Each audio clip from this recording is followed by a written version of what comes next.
I recently started going back through older episodes of For the Health of It.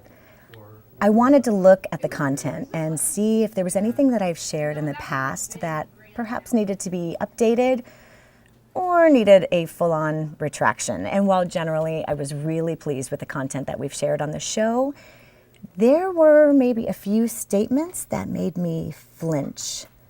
Specifically, one about great-grandma.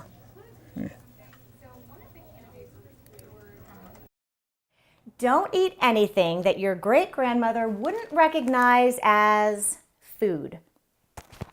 I think I was insinuating that the generations before us wouldn't recognize processed food.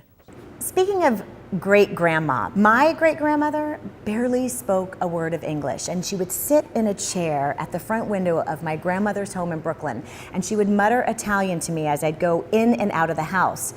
But honestly, I have no idea what she ate.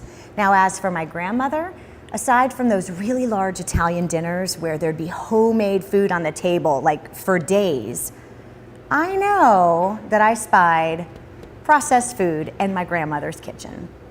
I distinctly remember 3 products in her kitchen: parquet, Stella D'Oro breakfast cookies, and English muffins that she would walk to get at the corner market.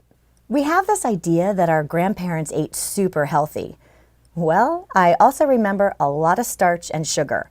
Pasta, farina, which is cream of wheat, fried potatoes, ice cream, homemade cookies, and candy in bowls set all around her house. Perhaps the lack of fruits and vegetables is due to me relying upon childhood memories. Although I do remember her having bananas on her table. But overall, I think we've romanticized our grandparents' nutritional tendencies, maybe just a little bit.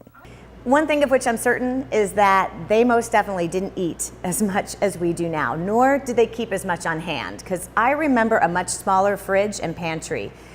That would definitely be something that we could follow their footsteps on. And while I'll still tell you to ditch that parquet margarine, I think I may go out and get myself a package of those Stella D'Oro breakfast cookies in memory of Grandma, for the health of it.